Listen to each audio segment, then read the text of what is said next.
I spent 10 years climbing the corporate ladder, working nights and weekends to finally reach marketing manager. When I called my mother with the news, she offered to throw me a celebration dinner. For once in my life, I thought she would acknowledge my success instead of making everything about my sister. I was wrong. When I arrived at the restaurant, my mother had invited my boss, co-workers, and family. But as I stood there in my new dress, she clinked her glass and announced my sister's acceptance to Harvard Medical School.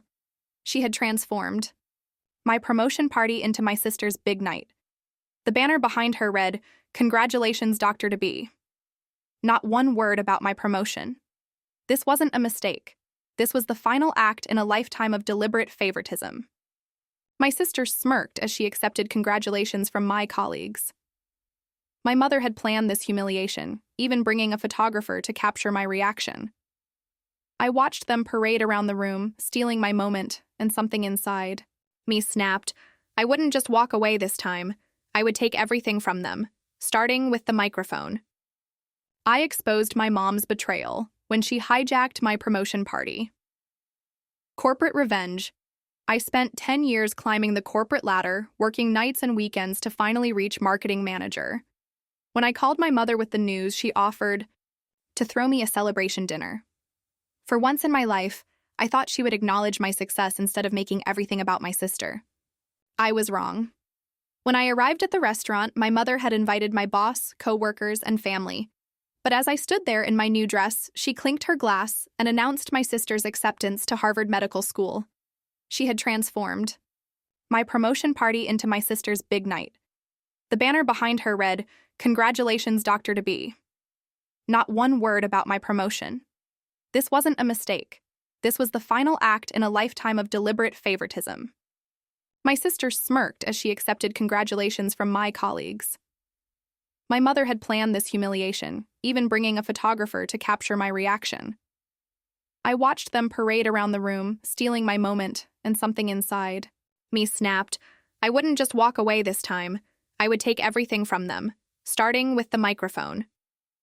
I stood before the conference room at Horizon Tech, concluding my presentation on our new marketing strategy.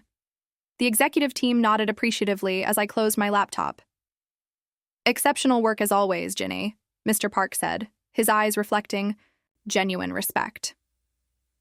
"Your strategic vision is exactly why we continue to outperform our competitors."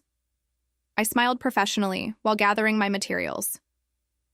This presentation represented everything I'd worked toward since joining as an intern 10 years ago. Methodical, data-driven marketing that delivered measurable results. My phone vibrated with a text from my mother. "Is Sumin's graduation gift ordered yet? Do not forget she expects the limited edition watch." I sighed.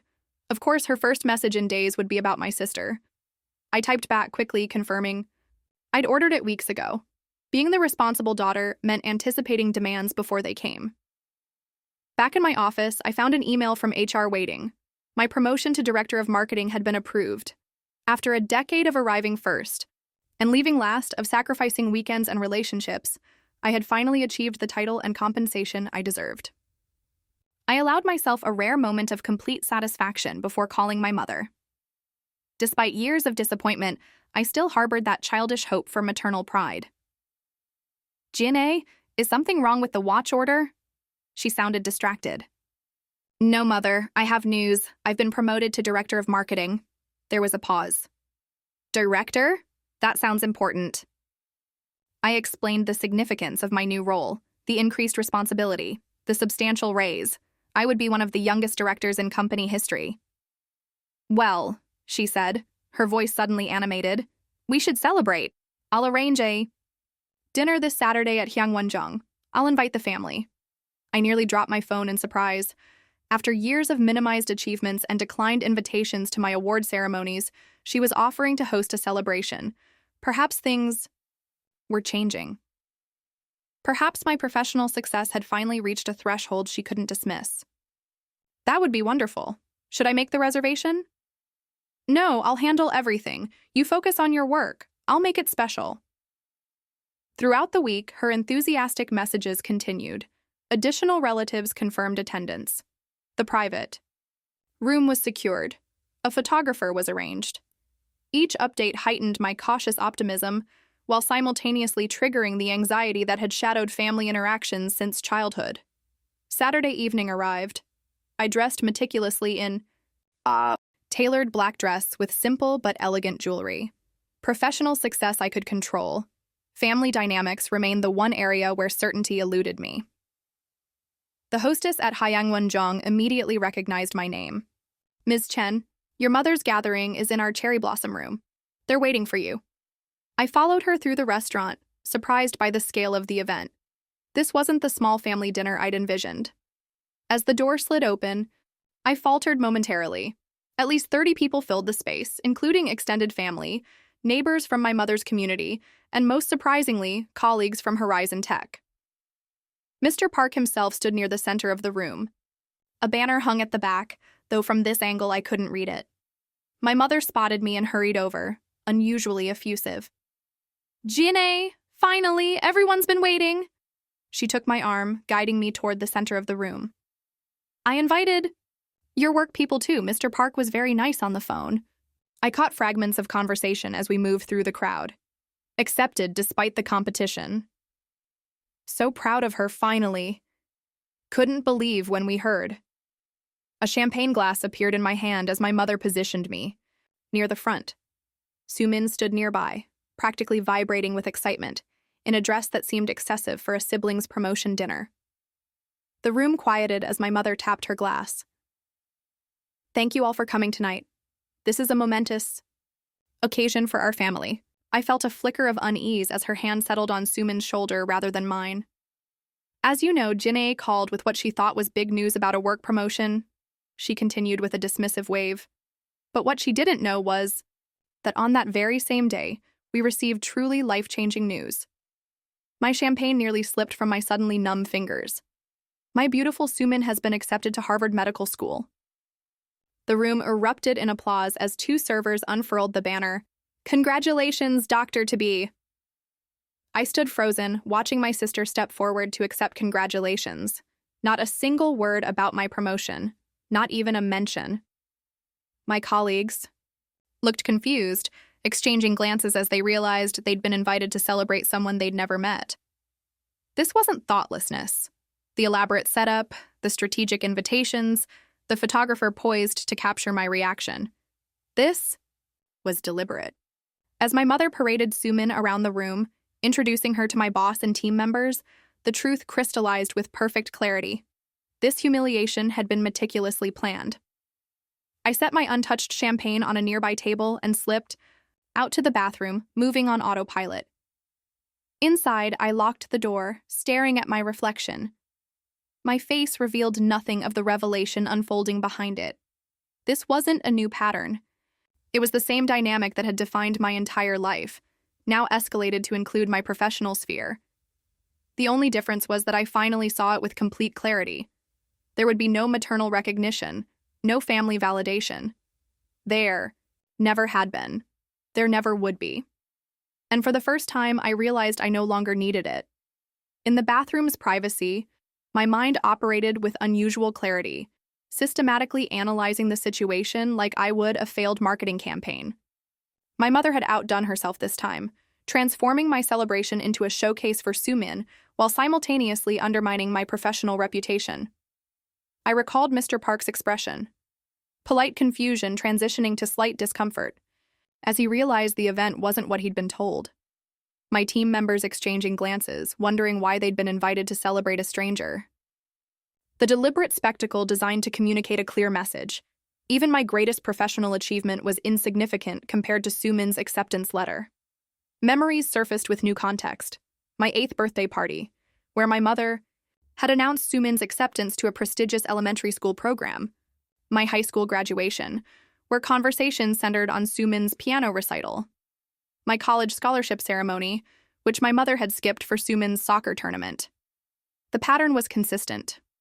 Only now it extended into my professional domain. My phone vibrated.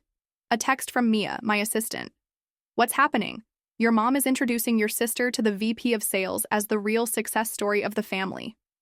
Something cold and decisive settled in my chest. This would be the last time her manipulation went unchallenged. The last time I opened my laptop and connected to the restaurant's Wi-Fi. For months, I'd had suspicions about Sumin's academic record. Too many miracles and last-minute acceptances. Sumin had barely managed a 3.0 GPA in undergraduate biology, had complained endlessly about organic chemistry classes she'd needed to repeat, and had scored poorly on practice MCAT exams. I navigated to my mother's email, which I'd had access to since setting up her devices years ago. My mother, technologically inept, had never changed the password. I searched for Harvard correspondence. The evidence appeared immediately. Emails. Between my mother and Dean Whitmore at Harvard Medical School, referencing generous contributions and special consideration. Additional exchanges with Professor Coleman about reconsidering Sumin's evaluation. An email trail documenting failed exams and extraordinary exceptions.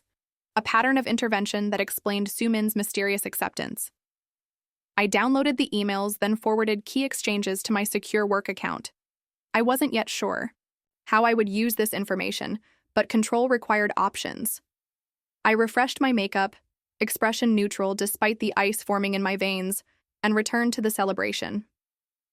The scene had evolved in my absence. My mother now stood with Mr.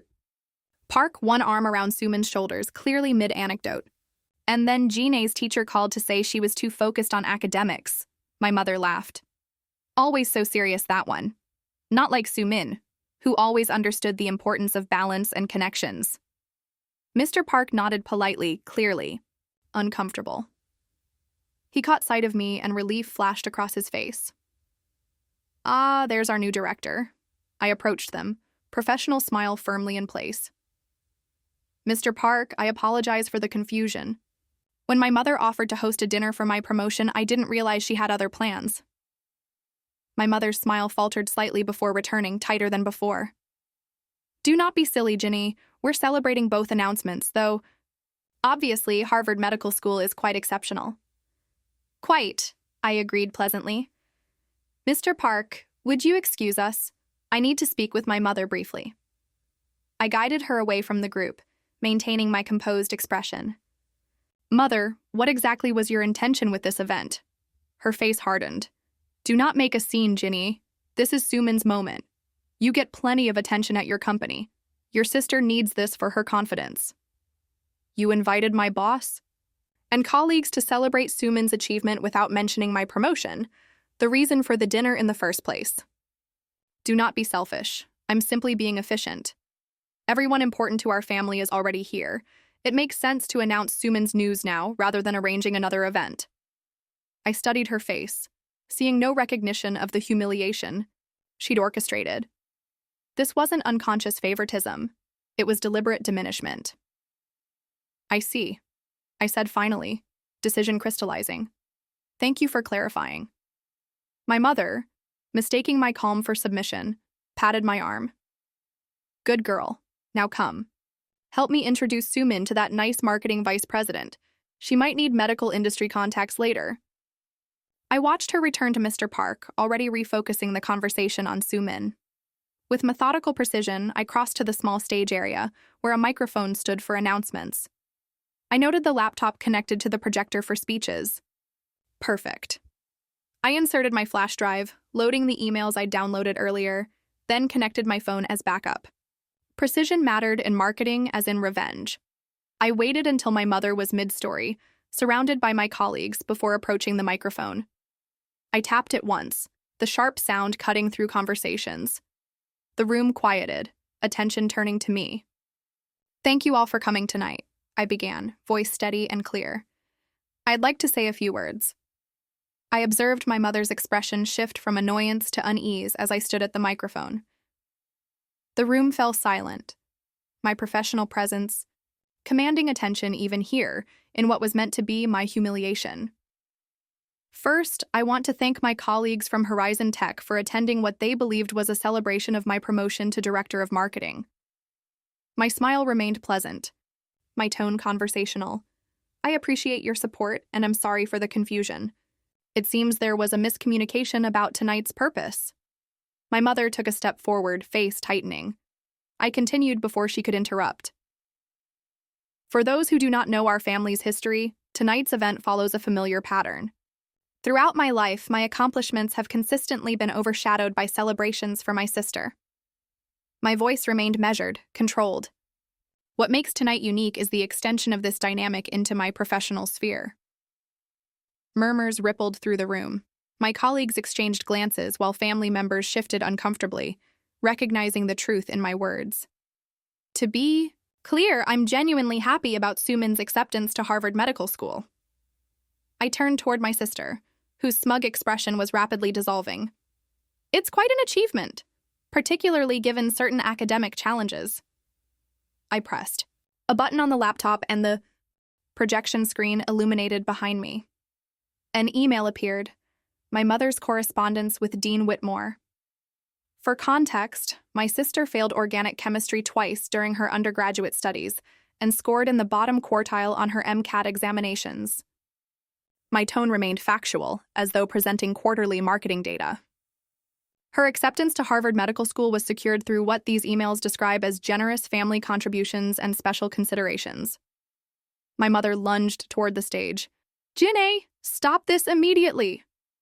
I clicked to the next email. This correspondence between Mother and Professor Coleman discusses reconsidering Sumin's evaluation following what appears to be a $50,000 donation to the department's research fund. The room had gone completely silent. My colleagues watched with professional interest. This level of precision and evidence-based presentation was familiar from my work. Family members appeared stunned, while Sumin had gone pale, shrinking into herself. "Mother, please do not interrupt. I'm simply providing context for tonight's celebration," I said smoothly. "After all, you invited my professional connections here specifically so they could witness this moment. I'm ensuring they understand it fully." My mother froze, trapped by her own machinations. Any scene she created would only validate my narrative. I advanced to another email. This exchange confirms that Sumin's application would have been rejected through standard processes. Her acceptance required intervention at the highest levels, finalized after what's referred to as our arrangement was completed. Mr. Park stepped forward. "Ms. Chen, Jinae, perhaps this is a family matter best discussed privately." "Under normal circumstances, I would agree." I nodded respectfully. However, my mother specifically brought this family dynamic into my professional environment, inviting you here under false pretenses to witness my public diminishment. I'm simply providing complete information so you understand what you've been drawn into. I clicked to a final slide, a bank transfer confirmation from my mother to the Harvard Medical School Development Fund. "I believe in transparency, Mr. Park. It's why our marketing campaigns succeed.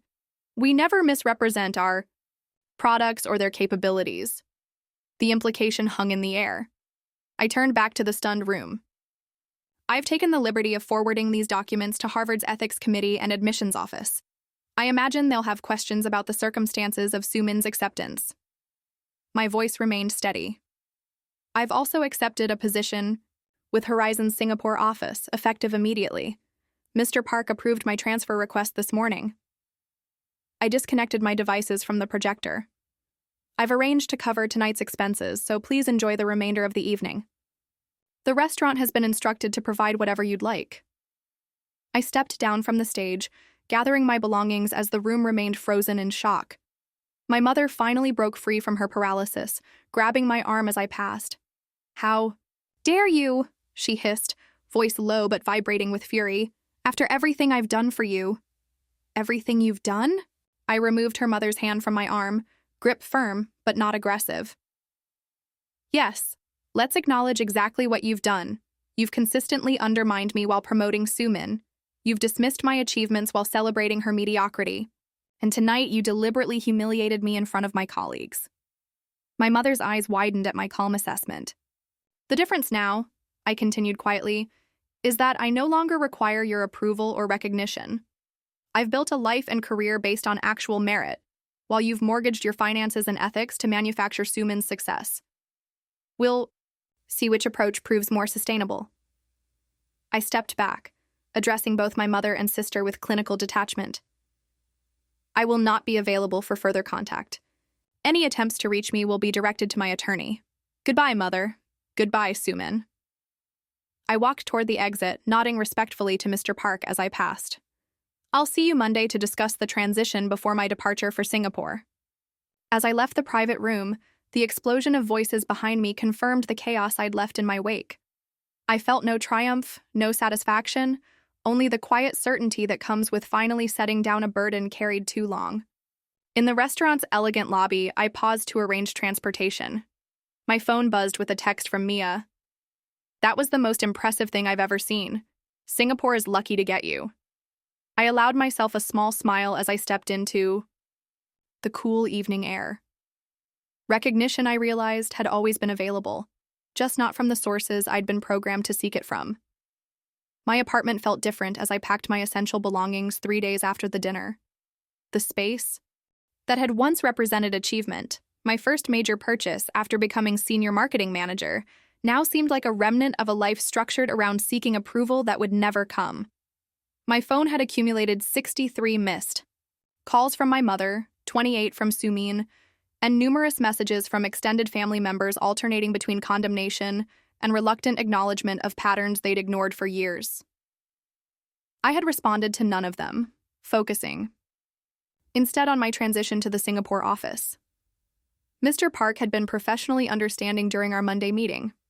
"Your presentation at the dinner was unexpected but characteristically thorough," he'd said, a hint of reluctant admiration in his voice. "Singapore has been requesting someone with your strategic capabilities for months. The timing works well." That was the beauty of true professional respect. It survived personal revelations when those revelations demonstrated the same qualities valued in the workplace: strategic thinking, evidence-based decision-making, and precise execution. I sealed another box of books when my doorbell rang. Through the security camera, I saw my mother standing in the hallway, expression oscillating between anger and calculated contrition. I did not open the door. "Jinae, I know you're in there," she called, voice shifting to the martyred tone she'd perfected over decades. "What you did was inexcusable, but I'm willing to discuss it like adults. Your sister is devastated. Harvard is requesting meetings with us? You've created a terrible situation." I continued packing methodically, voice recorder running near the door to document the encounter. "The least you can do is face the consequences of your actions," she continued, voice hardening. "I've scheduled a meeting with Harvard next week. You will attend and retract your accusations. This family has invested everything in Sumin's future. You cannot destroy that out of petty jealousy." The lack of self-awareness was almost fascinating from an analytical perspective. I sealed my box, labeled it precisely, and added it to the stack for the shipping company. "Jinae," her voice sharpened, facade cracking, "open this door immediately. Your behavior is childish and destructive. If Sumin loses her acceptance, it will be entirely your fault. Is that what you want? To punish your sister because you feel overlooked?" From my window, I noticed she had not come alone. Sumin waited in a car parked illegally in the fire lane, hunched over her phone. The family united in crisis, but only to protect their favored narrative. I picked up my phone and dialed building security. "There's someone causing a disturbance." "Outside my apartment," I reported calmly. "She's refusing to leave despite my lack of response."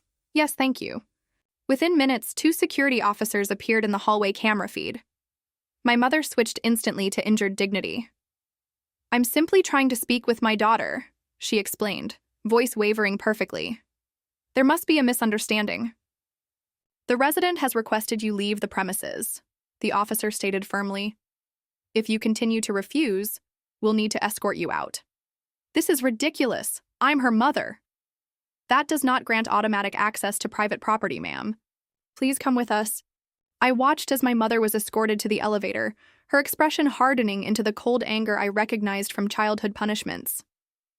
This would typically be where I capitulated, apologized, accepted blame to restore family harmony. The pattern was ancient and deeply grooved. But patterns could be broken once recognized. My phone rang. My attorney. "Ms. Chen, Harvard Medical School's Ethics Committee has reached out requesting a formal statement regarding the evidence you provided. They've already placed your sister's acceptance under review and suspended the Dean of Admissions pending investigation." "Please provide them with copies of all documentation," I replied, "and inform them I'm available for video deposition from Singapore if required." Your mother's attorney has also contacted me, threatening defamation action. I felt an unexpected calm. Forward me their communication. The recorded conversation outside my apartment today should provide additional context for their threats. We'll proceed as discussed. After ending the call, I opened my laptop and navigated to my email. A message from Mr. Park confirmed my expedited work visa for Singapore had been approved. Another from the Singapore office director welcomed me to the team, outlining the ambitious market expansion I would oversee. I opened a final email, a message from Harvard's ethics committee thanking me for bringing the situation to their attention and confirming a thorough investigation had been initiated. The signature included the committee chair's name, Dr. Eleanor Park. I paused, recognizing the name. I performed a quick search to confirm Dr. Eleanor Park, Mr. Park's sister, a fact mentioned once during a company dinner years ago and filed away in my meticulous mental records. The connections crystallized with perfect clarity. Mr. Park's immediate acceptance of my transfer request. The expedited visa.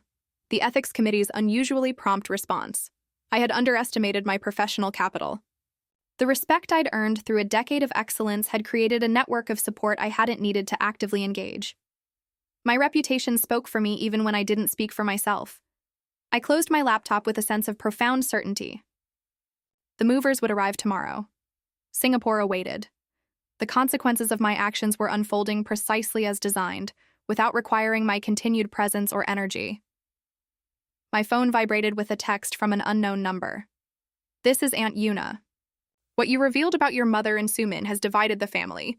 Some believe you, others think you acted from jealousy. We need you to come to Sunday dinner to resolve this. I blocked the number without responding.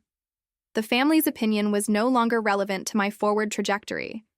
Their confusion was not my responsibility to resolve. Their comfort was not my responsibility to restore.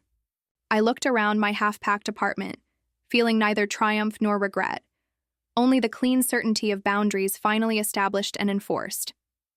The path forward was clear, unencumbered by obligations manufactured through manipulation.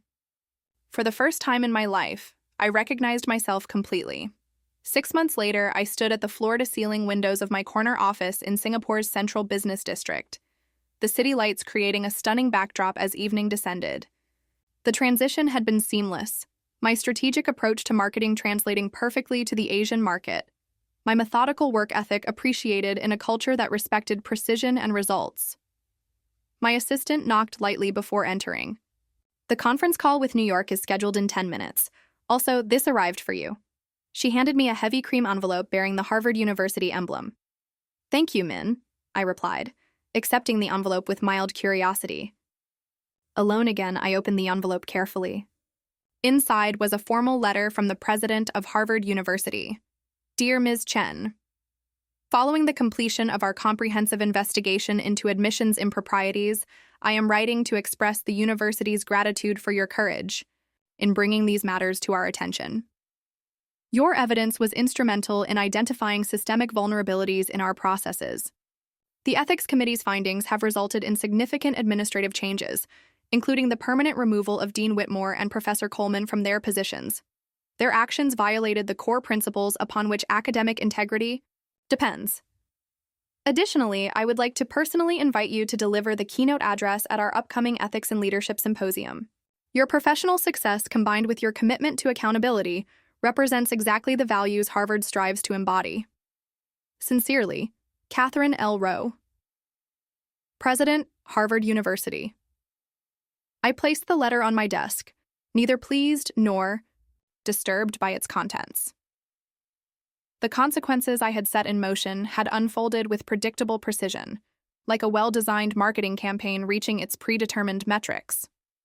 My phone chimed with a news alert, an article from the Boston Globe with the headline, Harvard Medical School Admissions Scandal Expands Dozens of Questionable Acceptances Under Review.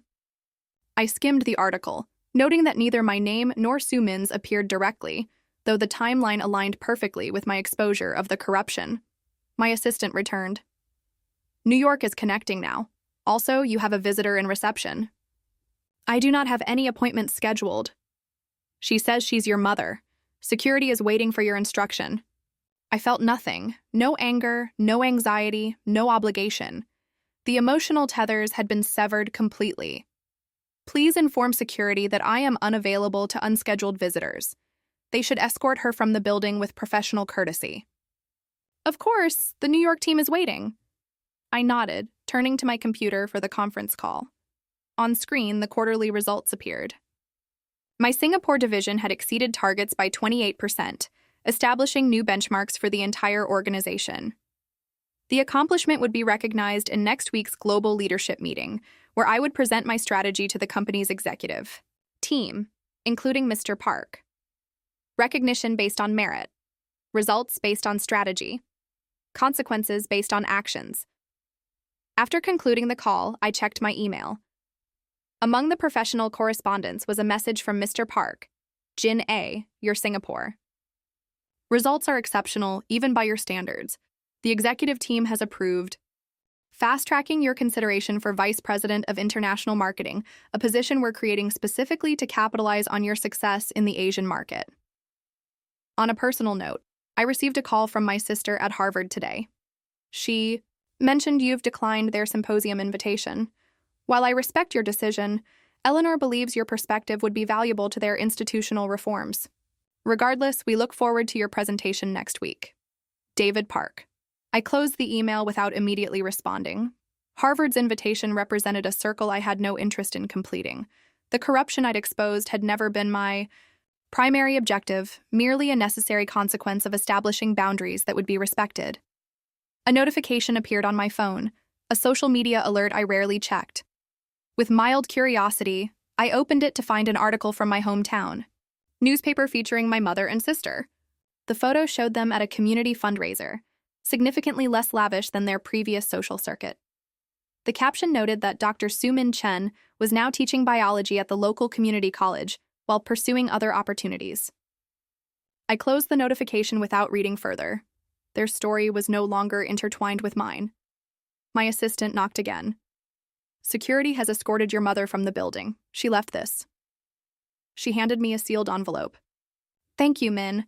Please clear my schedule for an hour. I'd like to prepare for tomorrow's product launch. Alone again, I examined the envelope without opening it. My mother's handwriting was immediately recognizable, the controlled strokes that had signed dismissive notes to teachers, excuses for missed performances, and checks to secure advantages for Soo-min. I placed the unopened envelope in my shredder, watching dispassionately as it disappeared into confetti.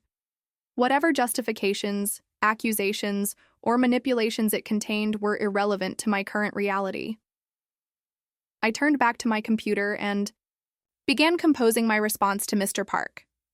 David, thank you for the recognition of our Singapore results. The team has implemented the strategic framework exceptionally well, and I'm pleased the executive committee sees the potential for expansion. Regarding the vice president position, I would be honored to discuss the opportunity during my visit next week. As for Harvard's invitation, please convey my appreciation to Dr. Park for her consideration. However, my schedule does not permit additional commitments at this time. My focus remains on delivering exceptional results for Horizon. I look forward to presenting our strategy to the executive team. Best regards, Jin A. Chen, Director of Marketing, Asia Pacific.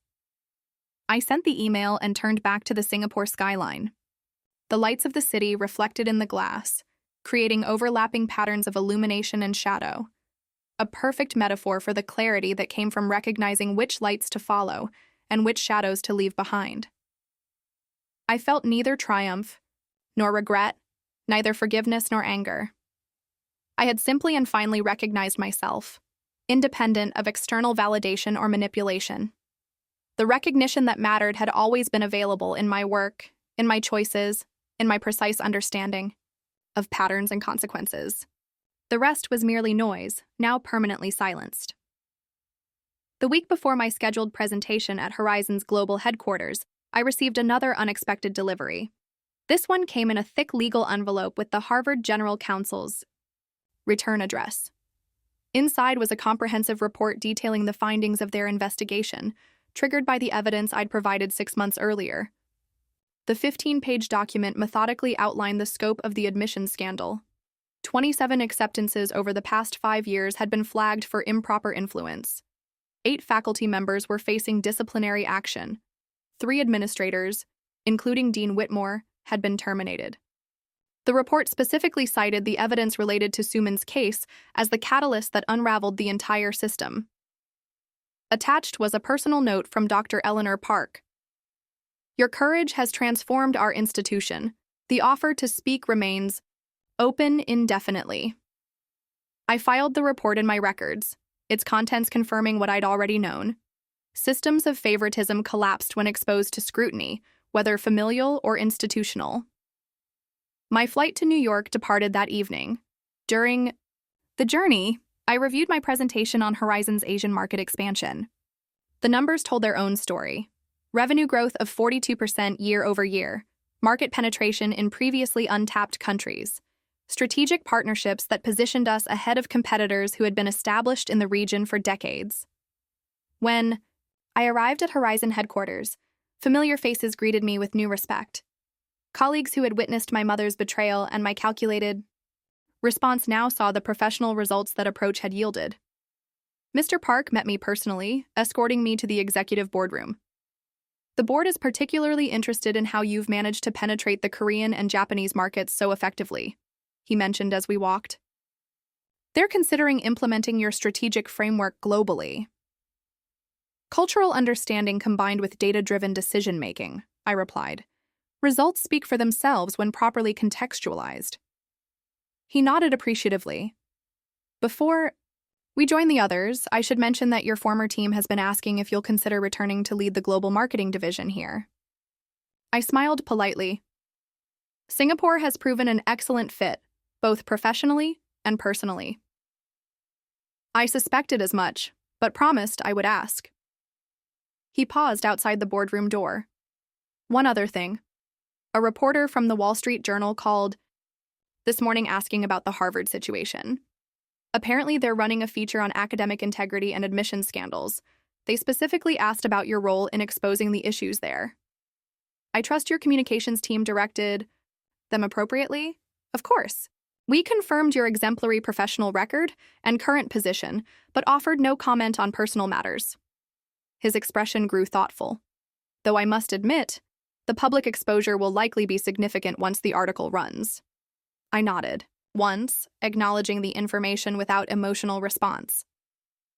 Shall we proceed with the presentation? Inside the boardroom, 15 executive committee members awaited my presentation. I recognized several from industry events, though none had been present at my mother's disastrous dinner. I connected my laptop to the projection system and began without preamble. For the next 40 minutes, I outlined our strategic approach to the Asian market, supporting each assertion with data visualizations that demonstrated clear causality between our methodologies and the resulting market gains. The room remained engaged throughout, several executives taking detailed notes. When I concluded, the CFO spoke first. These results are extraordinary, particularly for markets previously considered impenetrable. What was your core insight? Recognition of actual value rather than perceived status, I replied. Western companies often enter Asian markets focused on their established reputation. We approached each market by demonstrating measurable benefits, specific to local needs, then built credibility through consistent delivery. The CEO nodded appreciatively, essentially applying merit-based principles rather than relying on legacy assumptions. Precisely.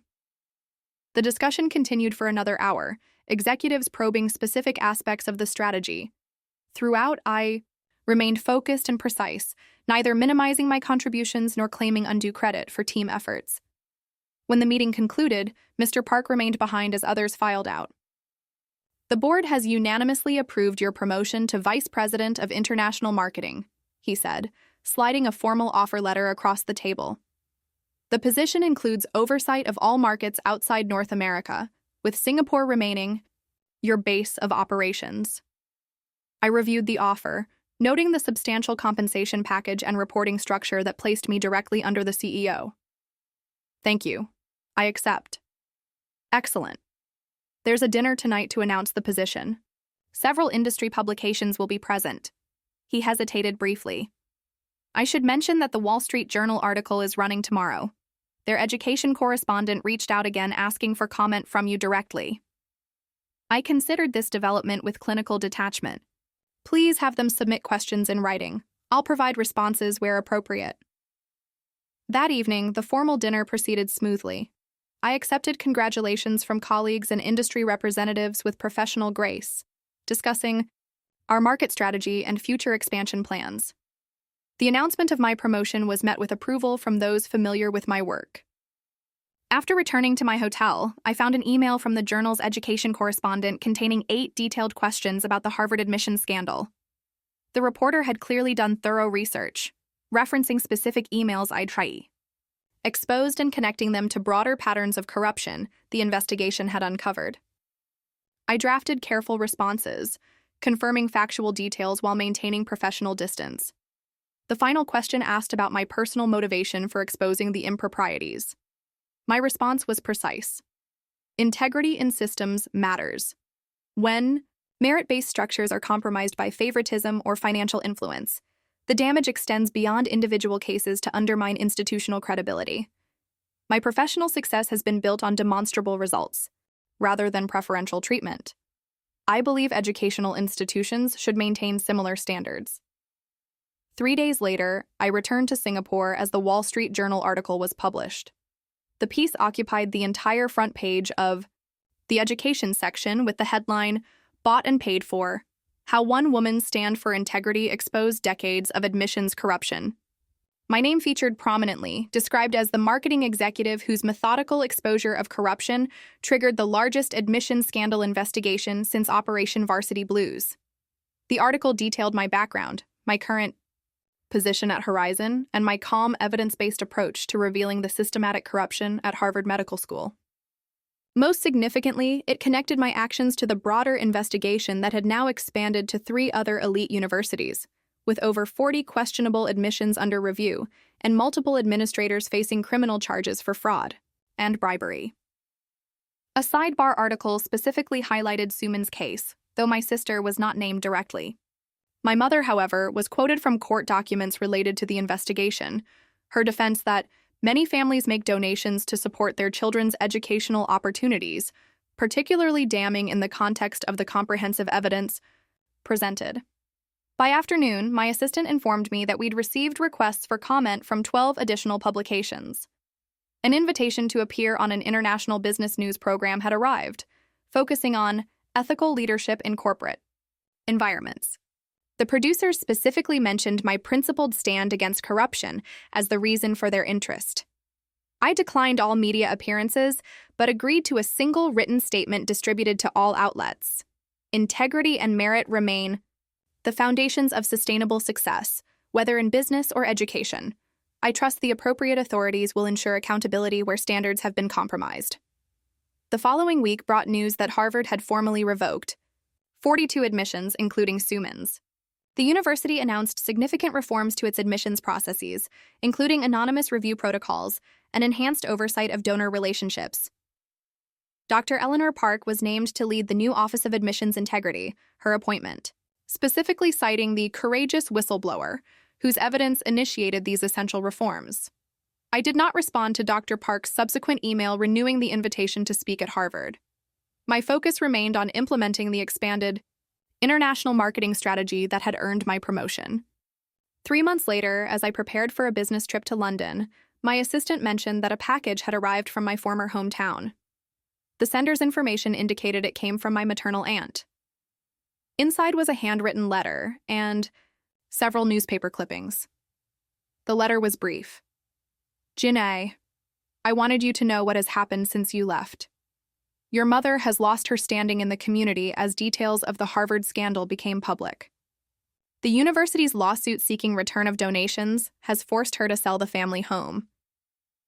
Suman's position at the community college was not renewed following the official revocation of her Harvard acceptance. At Sunday dinner last week, your mother finally admitted what she had done to you throughout your childhood and at your promotion dinner. Many family members expressed shame for not recognizing or addressing the pattern sooner. I do not expect you to respond or reconnect. I simply thought you deserved to know that the truth you spoke has finally been acknowledged. Your aunt, Una.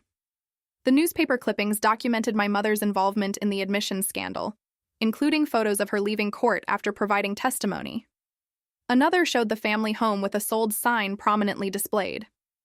A community newsletter mentioned Suman's rejection from 3 graduate programs that had initially expressed interest. I placed the package in my office shredder without emotional response. The information was merely confirmation of predictable outcomes, not revelations requiring my attention or energy.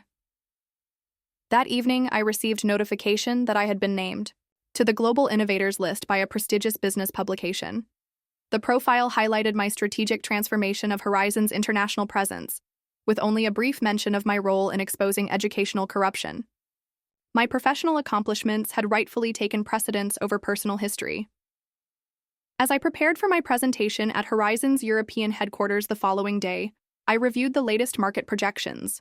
Under my leadership, international divisions now accounted for 63% of company revenue, with growth trajectories exceeding all targets.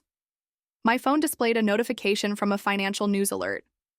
Horizon stock had reached an all-time high following analyst recognition of our international strategy.